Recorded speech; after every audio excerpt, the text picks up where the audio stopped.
In the heart of Istanbul, where the city's ancient stones meet the restless waves of the Bosphorus, there lived a woman named Elif.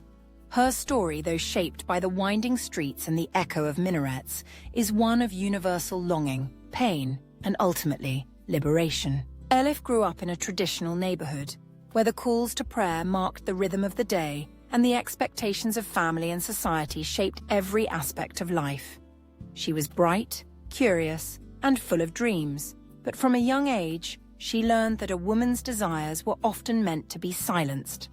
Her mother would remind her in gentle but firm tones that happiness was found in stability, in marriage, in meeting the standards set by others. When Elif met Cem, she was just 20. He was charismatic, older, and seemed to promise her a world beyond the narrow alleys of her youth. He was attentive at first, showering her with compliments and small gifts, flowers picked from the park, a book of poetry, a scarf the color of the Bosphorus at dusk. In his presence, she felt seen in a way she never had before. It was intoxicating. But as their relationship deepened, Cem's affection grew possessive. He questioned her every move, demanded to know where she was, who she spoke to, and what she wore. At first, Elif mistook his jealousy for passion, proof that he cared. But soon the warmth of his attention became suffocating. His words, once sweet, turned sharp and controlling.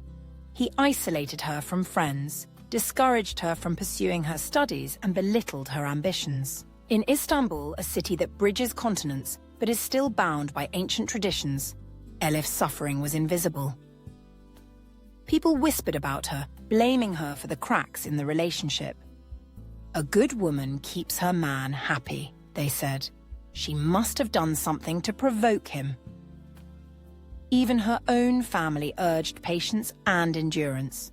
"Marriage is not easy," her mother sighed. "You must sacrifice for love." Elif felt trapped, her spirit shrinking with each passing day.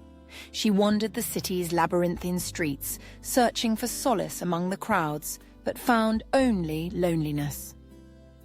She would stand by the Galata Bridge, watching the ferries glide across the water, and wonder if freedom was just a distant shore she would never reach. One evening, after a particularly cruel argument, Elif found herself at the doorstep of an old friend, Aylin.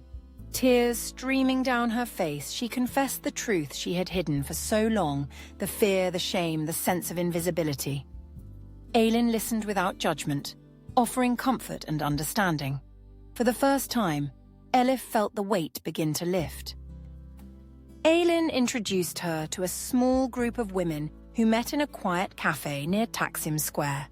They came from different backgrounds, but all shared stories of love turned toxic, of dreams deferred, of the struggle to reclaim their voices in a city that often demanded silence. In their company, Elif learned that her pain was not unique and that healing was possible. It was not easy. The path to freedom was littered with doubt and fear. Elif faced the disapproval of her family, the scorn of neighbors, and the ever-present pressure to return to the familiar, however painful it was. But with each meeting, each shared story, she grew stronger. She began to see herself not as a victim, but as a survivor. Elif started to rebuild her life, piece by piece. She returned to university, enrolling in literature classes that reignited her passion for words. She found work at a local bookstore, where she was surrounded by stories of resilience and hope. She moved into a small apartment overlooking the sea, a space that was wholly her own. As she walked through Istanbul, the city seemed transformed. The same streets that once felt confining now shimmered with possibility. She found beauty in the chaos of the bazaars, solace in the quiet courtyards of ancient mosques, and inspiration in the ever-changing sky above the Bosphorus. She discovered new friendships, built on mutual respect and understanding, and learned to trust herself again. The journey was not without setbacks. There were days when the old wounds ached, when the memories of Cem's words threatened to pull her back into the darkness. But Elif had learned to reach out for help, to surround herself with those who lifted her up. She practiced self-compassion, forgiving herself for the years lost and celebrating each small victory. Over time, Elif became a source of strength for others. She volunteered at a women's shelter, sharing her story with those who were just beginning their own journeys toward freedom. She spoke out against the stigma and silence that kept so many women trapped, challenging the prejudices of her community with courage and grace. Her relationship with her family changed too. At first, there was anger and disappointment, a sense of betrayal that she had chosen her own path. But as they saw her thrive, her laughter returning, her confidence growing, they began to understand. Slowly, the walls of tradition softened, making room for acceptance and love. Through it all, Elif discovered a deeper sense of self. She learned that true love is not possession or control, but respect and kindness, first and foremost, for oneself. She realized that freedom is not the absence of struggle, but the courage to face it head on, to claim one's place in the world. In the city where East meets West, where history and modernity collide, Elif's story became a quiet revolution.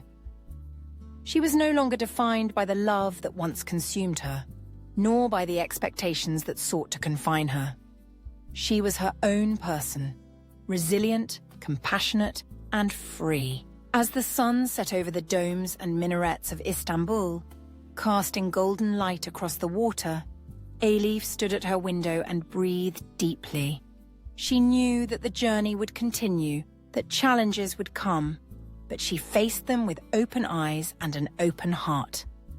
She had found herself, not in spite of her pain, but because she had the courage to move through it. And in doing so, she lit the way for others to follow.